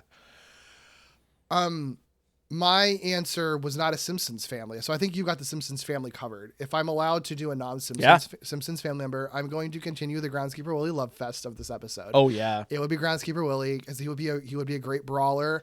I think one of his moves could be like ripping off his shirt and being covered in grease, and so he can kind of slide around the map and like get like behind people very quickly to punch them. I think his final smash would be turning into the big Nightmare on Elm Street like bagpipe tractor and just rolling over people. That would rule, actually. And the greased up part made me think of Wario's motorcycle, because Wario gets on his motorcycle and like kind of zooms. You can zoom around the stage. It's kind of a very similar thing. Yeah. I like that a lot. And I think the stage could just easily be like just a big lawn area, and there could be maybe like tractor obstacles that drive by that can like cause problems on the map or something like that. You know? Yeah.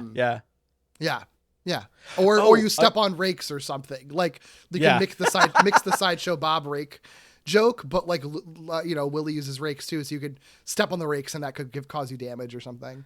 I love that. I also think another stage, just in general, that doesn't matter who the characters are. You could do the Springfield Gorge as a stage, because like like that. If you want to have like a stage where you have to fall off, and what would be cool about that is you could even have like obstacles of like people jumping over the Springfield Gorge. Oh god, yeah, that's pretty good. That'd be kind of fun. I like that. But that's a good question, and I mean, I like that question. Yet again, like another game type that they could easily do for The Simpsons, Kart Racer, Smash Bros. Clone. Like that would be such a slam characters for it. There's enough characters for it. Absolutely. But we got a really great fighting game out of The Simpsons already, where Willie is shirtless and uses a rake. So I guess I was just on the right wavelength. Yeah, absolutely. Yeah. Thanks for that question, Hamish. That was good. Yeah, I like that one a lot. I like the Super Mario moment crossover question. Too. Oh yeah. Cass, my partner and my co-host over on Descent Echoes, a Star Wars podcast, asked, fuck, marry, kill Simpsons beverages: Duff beer, Buzz Cola, and a squishy. This is too fucking easy. Are you kidding me? It's fuck Duff beer, marry Buzz Cola, kill squishy. Duff beer, Buzz Cola is like old reliable. I'm never gonna get tired. A Buzz Cola, like, of course, that's the reliable one you're gonna have for the rest of your life, no matter where you're at, right? Squishy, I think, is like just too. It's always read to me as like too sweet, too hard to drink, and it's a thing that like if I was like 10, I'm sure I would have enjoyed it. Like I wouldn't want it now, so fuck off with the squishy. Duff beer, like, look, it's like it's kind of messy, but like sometimes you just need like a good messy fuck in your life, and it's great, and it's a nice time, and it's very freeing, and it's cool, and you can just move on. No strings attached to that. It's fine, Yeah. I think that's a fine answer. I think I would switch Buzz Cola and squishy, because I think a squishy is, well, okay, maybe not in terms of, so it would be, well, actually, let me think about it. If I say that, so it would be marry Duff beer. That doesn't sound great. No, that's bad. No. That sounds bad. You do not want to be long term with a Duff beer of all. Maybe like the Red Tick beer or something like that's a little more classy. Duff beer is like the messy bitch that it's like, I might delete his phone number after this has happened, but we'll have a good time until that point. I just don't want Buzz Cola, if I'm being honest, because like, I don't know. I feel like Buzz Cola reads to me as like a off-brand cola that like you're gonna taste it and be like, this isn't Coke. I don't want. But in the Simpsons universe, that is the cola. It is the Coke. I get that. I get it, but like, I don't know. I don't want to kill Squishy is the thing. That's the one I'm struggling with. Is like, I can't kill Squishy because I think a Squishy, or an icy or a slushy, like those are fun. Like I feel like that would be the fuck for me, because it's just so fun. But then what's the marry? I guess it is Buzz Cola, but you can't marry Buzz Cola and fuck Squishy, because then it's like, that's a lot of sugar. It's just that's a lot of sugar, right? Well, I guess Duff beer has a lot of sugar in it too, probably. Yeah, but at least it doesn't taste as sweet, All right, I'm going to go with, yeah, I think you're right. I think you nailed it. You have to kill Squishy. Yep. You have to kill Squishy. There's no other way around it. But Mm-hmm. man, the idea of not being able to have a squishy, that's the thing. That is like, out of all of these drinks, that is the Really? one I would probably want to taste the most, because they make it, Interesting. they make it look so good. Like, think about the squishy the episode where they get like the squishy that's like all syrup. Yeah, that like gives me a headache just watching it and see how thick it is. No, that's too much. That makes you want to throw up. And I want it once. love my sweet treats. My sweet treats. I love my sweet treats. I love my sweet treats. Anyone who knows me knows that about me. I eat too much sugar, simply too much sugar in my life.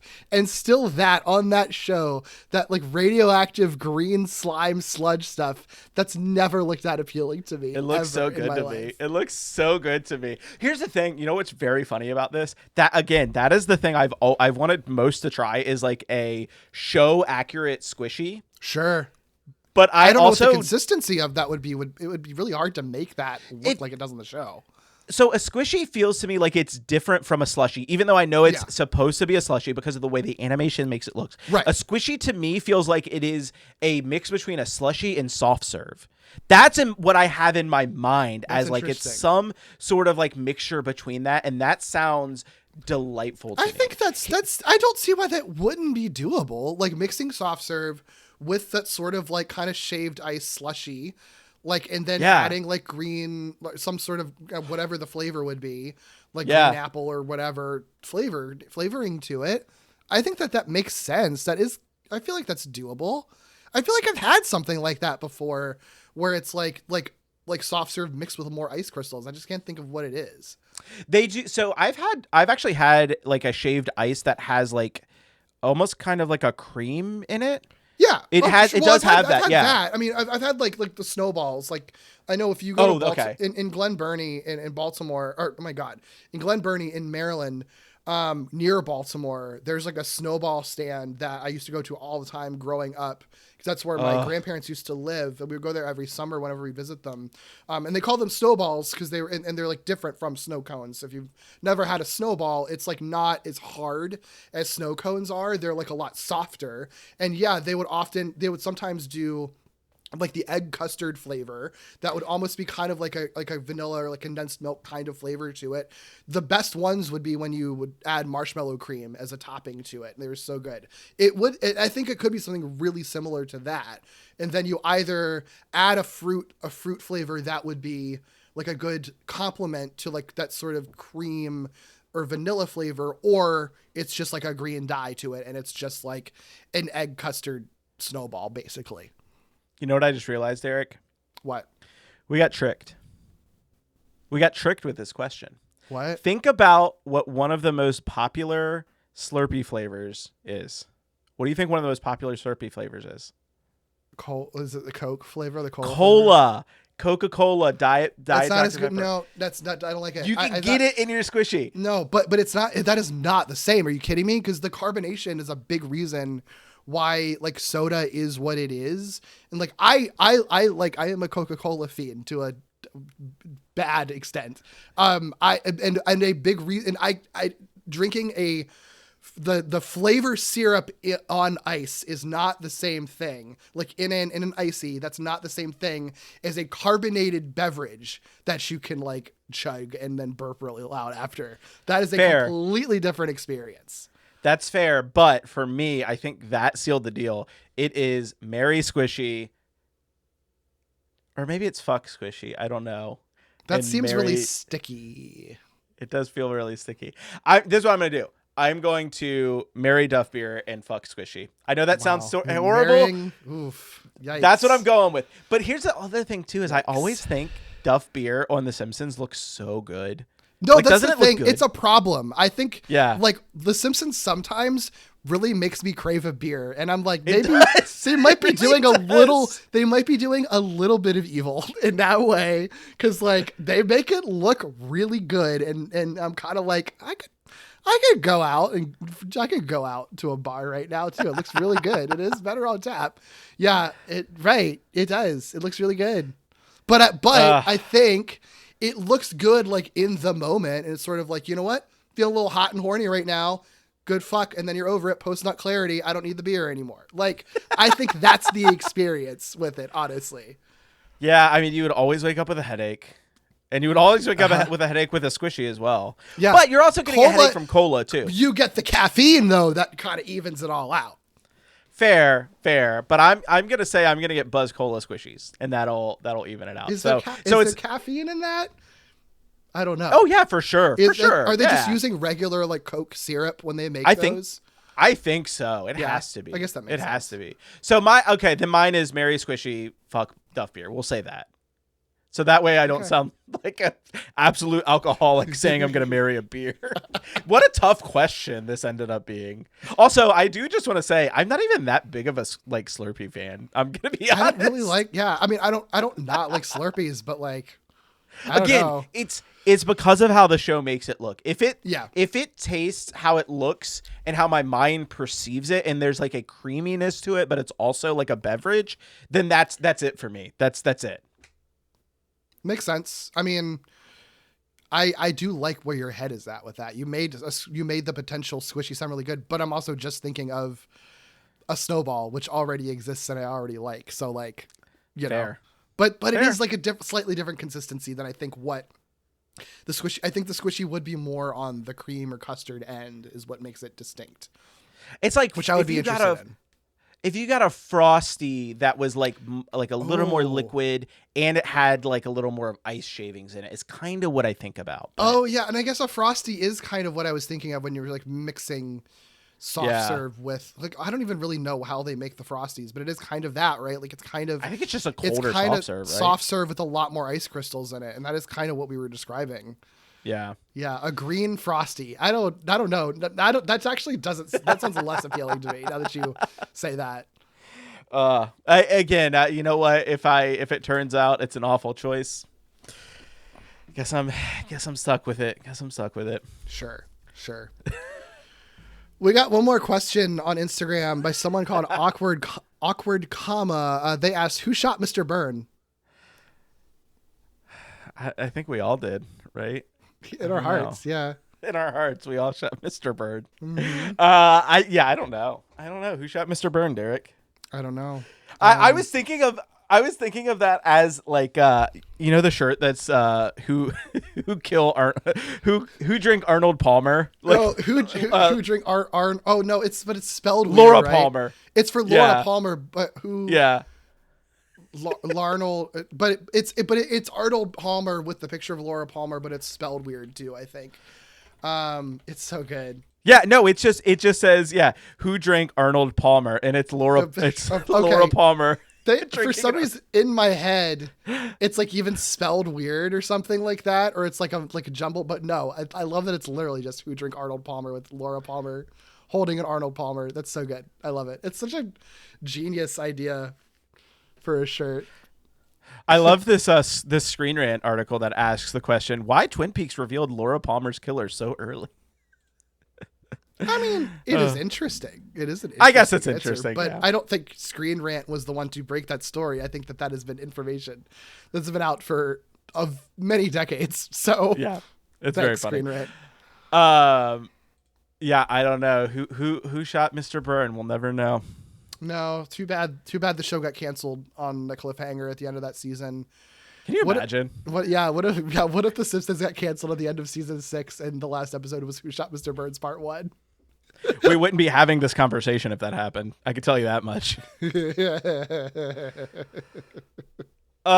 Any final thoughts? Any final questions you have rolling around in your head? Oh, final questions. I didn't think about that. Is there a Simpsons game that I don't want to frame this. Is there a game that now that we've covered all of the console games, I know we still have like a couple of random things and a couple of mobile things. Now that we've covered all the console games, is there one that you feel like if you were to revisit and like redo an episode of this podcast on, would your feelings on it be different now having played everything else and had a better context for it? Like, be like, oh, maybe I wouldn't be as hard on this, or be harder on it, or feel differently about it, or something like that. Now that you've had a context for playing everything, basically. Yeah, I mean, I think the easy answer for that is probably some of the. I mean, probably some of the earlier games. Like, here's the thing: is like I still, and we'll have like a retrospective episode. We have to do like our final tier list and everything like that. But Mhm. so I won't like say too much about this. But like, I do think the further away I get from some of those earlier games, the more fondly I feel about them. I don't know if you feel the same way. No, not at Where all. like, oh really? Yeah. It's weird. Like in the moment, like I was very harsh on them, but like thinking about them more as we've gotten through like into the history. And honestly, I will credit the Simpsons game, I think, for doing that. There's something about the Simpsons game that like it's like sort of like look at retro gaming and like not going too deep into it, but like the history of like Simpsons video games, I think really like it was a nice sort of like way to look back at the history of those games. And I don't know, I still like feel like fondly about some of those. I think if I were to revisit any of those, I would probably I would be higher on some of them than I think I was initially. Still not like saying like raising them up a tier or anything like that, Uh-huh. but I would have more because like that initial frustration from them was like huge. Now that we've played through them and it's kind of like going back and revisiting it, Uh-huh. like I feel like I would have like more of an enjoyable time with all Yeah. of them, Sure. replaying them. And then I would say probably like I would be a little bit lower on Bartman meets Radioactive Man. Really. Uh because like that was like the highlight of those early games that were very Yeah. like it was like a dire point like in playing through like Yeah. just these No, games that that were makes sense. super tough. And so I think I'll probably be a little bit lower on that one, although I still hold in higher regard than most people do. Yeah. What about you? Any ones that you would return to and think differently about? Honestly, I feel like I don't know that my feelings on the early ones have changed at all. Yeah, I think honestly the thing that I made me realize is like I don't know that I'm super much of like a retro gamer when it comes to that type of game where it's just sure. like old platformers that are hard. Like there's a place for that I totally respectable really liking it, and I like the artistry of it, and I like reading about it and learning about it and talking about it and experiencing it. But I don't really get as much like joy out of like playing those. Like I really don't feel I've never feel compelled to go back and play any of the ones, especially like from the NES and even SNES era. I'm really not compelled to like ever go back and play any of them unless I'm like doing it for a project. Um, Sure. Looking at them and like watching videos of them or something or conversing about them with other people, I'm down for. But like I feel like when it comes to retro gaming stuff, it's helped me realize that like I like, old like JRPGs from this era Yeah. and like, really, really good like games like a Mario game or something that is just inherently fun. But ones that it's just like a very basic platformer that's just like probably really challenging that I know really lights up some people. I don't know that it really works for me. So I've kind of realized that. So I actually don't know. I don't know if any of my opinions will have changed, to be honest. Which is sort of surprising, actually. But there is like a little bit of weird nostalgia of like, oh yeah, that was a thing that like we did that. Like that is pretty Yeah. cool. Yeah. I mean I don't think that like my like if I were to still rate these games like on like a 5-point scale or whatever, like I don't think any of the actual ratings would change either, because like they still are like a lot of them are very very difficult and kind of miserable like some of the times, like you know what I mean, like Yeah. but I, I think that like I don't know. I mean, I think honestly, I think of all of them, I think Bart versus the Space Mutants, if I wanted to return back to a game, I think that's the one I would most want to like take another look at again, because I It's feel so like funny. we also have like such a like we've have so many reps of like doing this. I would love to just have like another pass at like looking back at that game, and like Sure. maybe like there's some things that like we didn't do and like looking at that game that we might do a little bit differently. Hmm. But like in terms of like just a pure like meta like podcasting standpoint, I think Yeah. that would probably be one that would be really interesting to look back at again. And I mean that goes for most of the early ones too, but that one especially, because that was one where it was like yeah, like this is like the second game we did. Like we're figuring out what we're talking about and stuff like that, and that was like how an to talk about these games. infamously hard and hard one and hated one too. So it's like hard to like get that out, to not have that in your head. And then we got to other ones to like for games that people didn't even know existed. So it's like kind of going in with like relatively fresh eyes in a way helped a lot. And yeah. So that one is a weird experience for sure. Yeah. And now that I like figured out how to actually play some of these games that I couldn't play before on my PC, sure. Like the Bart's House of Weirdness and Virtual Springfield, like those would be one interesting ones to like, revisit. Or no, I did play Virtual Springfield. That was the one I figured out how to do. Cartoon Studio, I couldn't figure out how to get that to work, but I did later on. So yeah. But good question. Good question. Good questions to everyone. Thanks to everybody who submitted questions to us. We obviously took a little bit of a detour from our planned next episode. So if you were expecting to get The Simpsons tapped out, that will be coming to you in the next episode. So next month. Stay tuned for that. But that is it for today. Like we said, we'll be tackling Tapped Out. We'll be tapping out on Tapped Out next month. And of course, if our ideas are intriguing to you and you wish to subscribe to our newsletter, be sure to follow us on Instagram, where we are at Simpsons Gaming Pod. You can also email us questions, corrections, or just Simpsons quotes you really like at simpsonsgaming@gmail.com. You can also follow us each individually. Derek, where are you located in Springfield? Yeah, you can find me most places at Derek B. Gale. My other podcasts include Walloping Websnappers, where we look at Spider-Man cartoons, Skreeonk, where we look at Godzilla films, Falling with Style, where we look at Pixar films, and Gimmicks, where we look at high-concept, structure-breaking episodes of television. I've got a couple articles out you can find. I just dropped one on Kaiju United about the film Latitude Zero and why it's Toho's gayest kaiju movie, arguably, I make an argument for that. I would also plug Glitterjaw Presents, which is a new variety feed that Glitterjaw as a collective has put together. When I say variety feed, I mean that it can literally be anything from any Glitterjaw host. For example, the first couple that we dropped this month were a Pride playlist that a bunch of Glitterjaw hosts contributed to. You can listen to the whole playlist, but you can also listen to the episode where we are each talking about why we picked those songs and our relationships with those songs and give a little bit of music history. I learned a lot listening back to that one. There's also a 12 movies that made us queer episode that Doug and Chelsea, you would know them from Glitterjaw, as well as a guest host Paige from the Across the Universe podcast, talked about movies that made them queer growing up. I'm not sure. It may be out by the time you're listening to this one. If not, it'll be out for the end of the month. But me, David, and Hamish got together to talk about the TV show Hacks, which just wrapped recently and is a big favorite of ours and a big favorite within the queer community. So check that out. So just random topics and things that we're hyper fixating on or really excited to talk about, you can find on that feed. You can find the Glitterjaw Presents feed, of course, anywhere you get your podcasts or glitterjaw.com. Hell yeah. I second that motion. Sustained. Robert's Rules of Order. I don't know.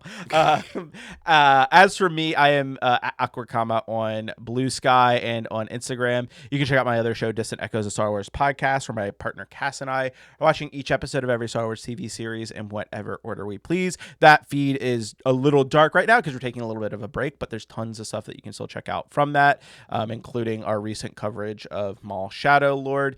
And upcoming, I will be on Crash Bandicast with Russ from Kaiju Comic Cast, where we are playing through the history of the Crash Bandicoot series in celebration of the 30th anniversary. That'll be out later this year. So be sure to subscribe to that and follow Crash Bandicast on socials. Of course, our incredible theme music was recorded by the band whose name you'd love to touch, but you mustn't touch. That's right, it's Max Power. A few of those dudes are in a Taylor Swift cover band called Taylor's Version. Absolutely go check them out. They're Taylor's Version VA on social. And of course, remember, as always, tell your parents to listen to Lee Carvallo's Potting Challenge. Someone should get fired for that blunder and go to hell. Go to hell, everyone.